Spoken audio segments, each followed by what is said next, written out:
নমস্কার বন্ধুরা, আজকে আবার একটি ভৌতিক গল্প নিয়ে আপনাদের সামনে উপস্থিত হয়েছি। আজকের গল্প পাঠে সুমিত। গত পরশু আমার মাসতো ভাইয়ের জন্মদিন ছিল, তাই মাসির বাড়ি গেছিলাম। আমাদের বাড়ি থেকে আমি একাই গেছিলাম, বেশি দূর নয়, ওই 1 ঘন্টা মতো হাঁটা পথ।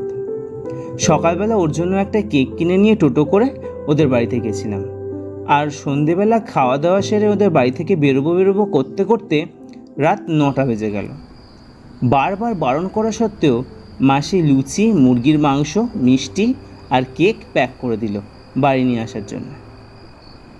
শহরে রাত 9টা মানে কিছুই নয়, কিন্তু আমাদের গ্রামের এদিকে রাত 8টার পরেই সব টোটো আর অটো বন্ধ হয়ে যায়।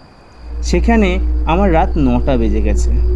কিছু না পেয়েই হেঁটে হেঁটেই এগোতে থাকলাম, কিন্তু শেষমেশ কিছুই পেলাম না। তাই কোনো গাড়ি পাওয়ার আশা ছেড়ে দিয়ে গ্রামের মেঠো পথ ধরেই এগোতে থাকলাম। রাস্তার সব লাইটগুলোও খারাপ ছিল আর সারাইনি।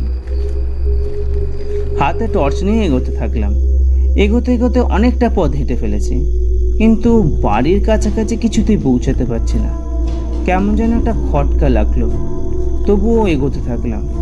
অন্ধকারে ভুল রাস্তায় চলে আসেনি তো? ঘড়ির দিকে তাকিয়ে দেখি 11টা বেজে গেছে। আরে, এতক্ষণে তো বাড়ি পৌঁছে যাবার কথা। পেছনে ফিরে দেখি কেউ একটা আমার সাথে আসছে। আমি ওনাকে জিজ্ঞাসা করলাম, দাদা, রংপুর যাওয়ার রাস্তা এটাই তো? উনি কোনো উত্তর দিলেন না দেখে আমি আবার সামনেই ফিরে এগোতে থাকলাম।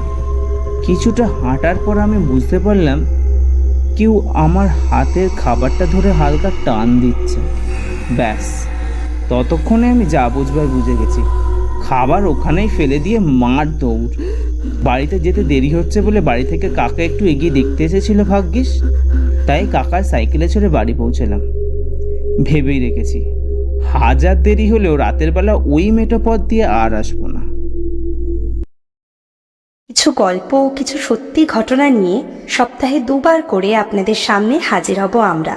শুধু ভয় পেলে কিন্তু চলবে না। ভালোবেসে আমাদের সাথে থাকার জন্য একটা লাইক শেয়ার করে বাকিদেরকেও শুনতে বলতে হবে। আর সাবস্ক্রাইব করাটা না হয় একটু আবদারি রইল। ভুল ত্রুটি ক্ষমা করবেন। খুব ভালো থাকবেন।